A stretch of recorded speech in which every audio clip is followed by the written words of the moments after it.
विद्या बालन 46 साल की हो चुकी है। मगर एक वक्त ऐसा था 12 फिल्मों से मनहूस कहकर निकाल दिया गया था। ज़्यादातर डायरेक्टर प्रोड्यूसर उन्हें अपनी फिल्म में कास्ट करने से कतराते थे। ऐसे में विद्या बालन के पास रोने के अलावा कोई दूसरा चारा नहीं था। माँ उनकी खराब हालत देखकर भगवान से एक फिल्म की गुहार लगाती थी। डायरेक्टर प्रदीप सरकार और प्रोड्यूसर विधु विनोद चोपड़ा ने उनके टैलेंट को पहचाना और फिल्म परिणीता में उन्हें जगह दी। इसके बाद तो विद्या का करियर चल पड़ा। हालांकि इस सफ़र में भी उतार चढ़ाव बन रहा, लेकिन उन्होंने हार नहीं मानी। छोटी विद्या स्कूल के दिनों से ही एक्ट्रेस बनने का ख्वाब देखने लगी थी, पर परिवार में दूर दूर तक कोई इस फील्ड से नहीं जुड़ा था।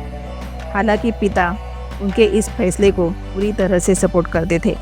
उनका कहना था ग्रेजुएशन पूरा करने के बाद ही किसी दूसरी चीज़ पर फोकस करे। मगर माँ को यह काम पसंद नहीं था। वो हमेशा विद्या के पिता से कहती थी, आप क्यों नहीं इसे ऐसा करने से रोकते? साउथ इंडियन लड़की को यह काम शोभा नहीं देता। सपनों की पहली मंजिल पर मिली ठोकर। विद्या ने माँ का कहना मान लिया, लेकिन वो कभी कभार थिएटर करती थी। इसी थिएटर के एक प्ले ने उनके लिए एक्टिंग का दरवाज़ा खोल दिया। कॉलेज के दौरान उन्हें एक टीवी शो में काम मिला, लेकिन बदकिस्मती से शो कभी ऑन एयर नहीं हुआ। सपनों के पहले पड़ाव पर विद्या को ठोकर मिली। उन्हें पता था यह सफ़र उनके लिए आसान नहीं होगा। खैर, इस दुख को भूलकर वो आगे बढ़ रही थी। उस वक्त एकता कपूर के शो हम 5 की लोकप्रियता बहुत ज़्यादा थी। इस शो में कुछ अन्य किरदार का ऑडिशन शुरू हुआ।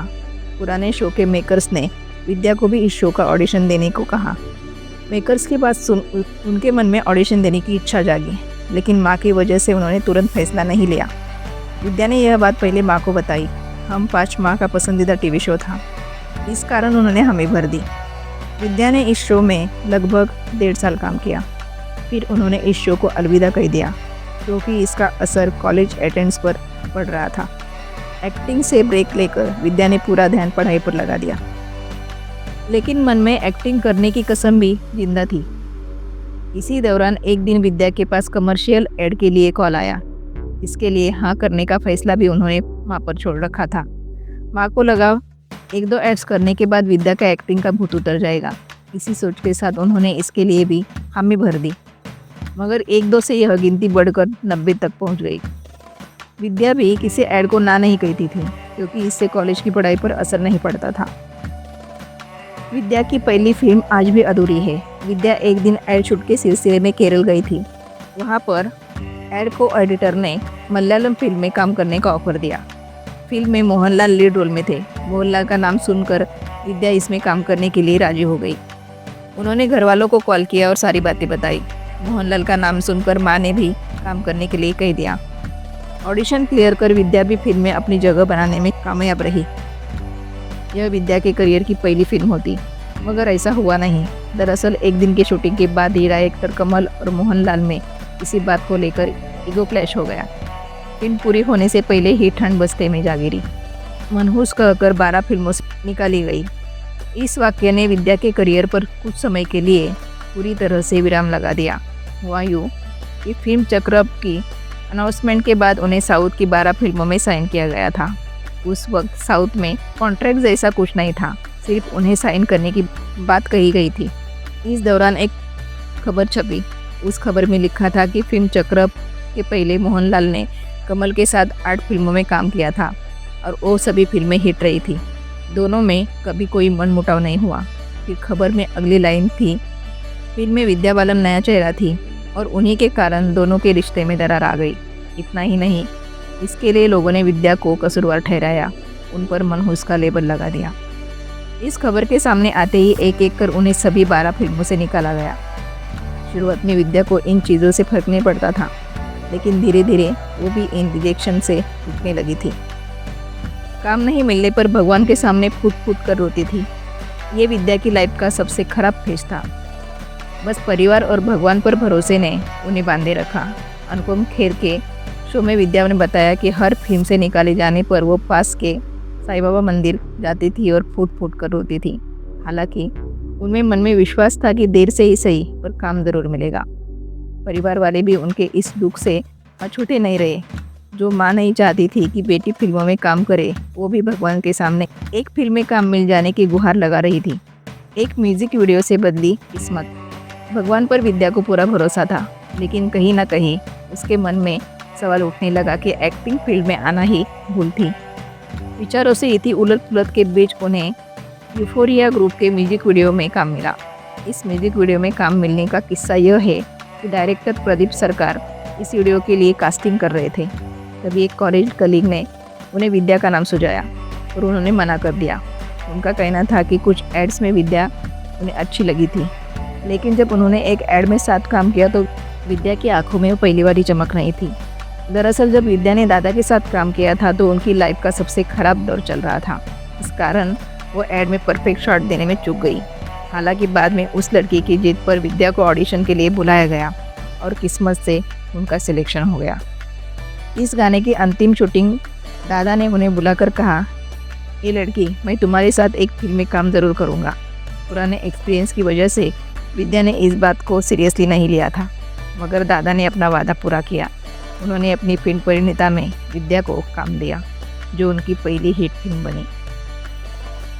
फिल्म परिणीता के प्रोड्यूसर विधु विनोद चोपड़ा थे। जब उन्हें पता चला कि फिल्म में दादा ने विद्या को कास्ट किया तो वो बिगड़ गए। उन्होंने दादा से कहा, मैं किसी न्यू कमर पर पैसा नहीं लगाऊंगा। जब विद्या मेरे टेस्ट में पास हो जाएगी तभी इस फिल्म में उसका सिलेक्शन होगा। इसके बाद फिल्म के लिए 1 महीने तक विद्या का टेस्ट चला। इतने लंबे समय के बाद वो इन चीज़ों से बोर हो गई थी। मान लिया था कि अगर इसमें भी रिजेक्ट हो जाती तो कोई बात नहीं। एक दिन वो दोस्त के साथ म्यूजिक कास्टिंग में चली गई।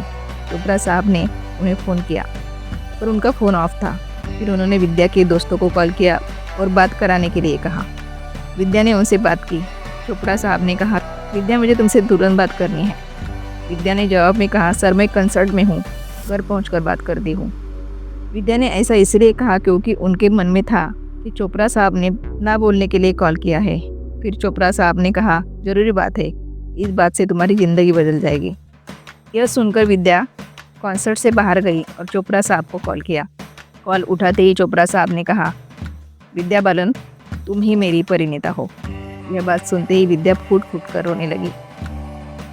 फिल्म परिणीता के साथ विद्या के पास फिल्मों के ऑफर्स की लाइन लग गई। इस फिल्म की कामयाबी ने उन पर से मनहूस का लेबल भी हटा दिया। 2005 से 2011 तक इस दौरान उनकी कई हिट और फ्लॉप फिल्में रिलीज हुई। हालांकि इस दौरान विद्या की लाइफ में ऐसा फेज भी था, वो इंडस्ट्री छोड़ना चाहती थी। दरअसल फिल्म हे बेबी की रिलीज होने के बाद उन्हें वजन को पहनावे को लेकर बहुत ट्रोल किया जाता था। उस दौरान उनकी फिल्में भी फिट रही थी। इस चीज़ों ने विद्या को बहुत परेशान कर दिया। उन्हें लगने लगा था कि ज़्यादा वजन ही उनका असफलता का कारण है। उन्हें खुद की बॉडी से नफरत होने लगी। इंडस्ट्री छोड़ने तक के ख्याल आने लगे। लेकिन 2011 और 2012 की 2 फिल्मों ने इंडस्ट्री में सनसनी पैदा की और उन्हें रुकने पर मजबूर कर दिया। वो फिल्म थी द डर्टी पिक्चर और कहानी। फिल्म द डर्टी पिक्चर कहानी सुन असहज हो गई थी। द डर्टी पिक्चर के लिए डायरेक्टर लुथरिया ने पहले कंगना रनौत और बिपाशा बसु को अप्रोच किया था, लेकिन फिल्म की कहानी सुन दोनों ने मना कर दिया। फिर जब विद्या को यह फिल्म ऑफर हुई तो वो कहानी सुनकर हैरान और असहज हो गई। उन्होंने डायरेक्टर से पूछा, ऐसे किरदार के लिए उन्हें क्यों चुना गया? और रियल लाइफ में स्लीवलेस टॉप तक नहीं पहनती है। वही इस फिल्म में स्किन रिवीलिंग शॉट ज़्यादा थे। फिर भी डायरेक्टर उन्हें कास्ट करने की जिद पर अड़े थे। विद्या ने यह बात घर वालों को बताई। सभी ने सपोर्ट किया। फिर उन्होंने इस फिल्म के लिए हामी भर दी। इस दोनों फिल्मों के बाद विद्या के करियर में फिर डाउनफॉल आया। फरारी की सवारी से लेकर बॉबी जासूस तक सभी फिल्में बॉक्स ऑफिस पर पूरी तरह से पीटी। इसके बाद वो इमरान हाशमी के साथ फिल्म हमारी अधूरी कहानी में दिखी थी। इस फिल्म से उन्हें बहुत उम्मीद थी। फिल्म रिलीज़ के कुछ दिन उनके प्रोड्यूसर महेश भट्ट का कॉल आया। उन्होंने जो कहा वो सुन विद्या एक बार फिर टूट गई। उन्होंने कहा, विद्या, हमारी फिल्म फ्लॉप हो गई है। इतना सुनते ही वो शांत हो गई और आंसू बहने लगे। इस गम से उबरने में उन्हें काफ़ी वक्त लगा, लेकिन उन्होंने जैसे तैसे खुद को संभाल लिया। करियर के पीक पर विद्या ने शादी कर सभी को चौंका दिया।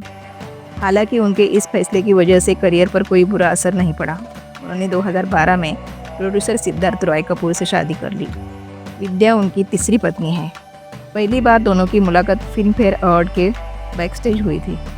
फिर दोनों को करण जौहर ने मिलवाया। करण का मानना था कि विद्या और सिद्धार्थ के बीच अच्छी बॉन्डिंग हो सकती है। इन चंद दिनों की मुलाकात के बाद दोनों अक्सर मिलने लगे थे, मगर वो पब्लिक प्लेस में आने से बचते थे।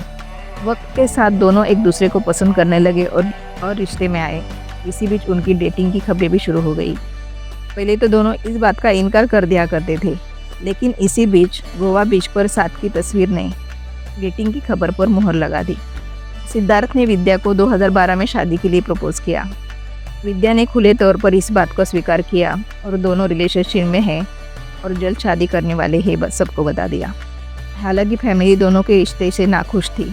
वजह थी कि सिद्धार्थ पहले ही 2 शादियां कर चुके थे, मगर बाद में विद्या ने अपनी फैमिली को शादी के लिए राजी किया और दोनों 14 दिसंबर 2012 को शादी के बंधन में बंधे।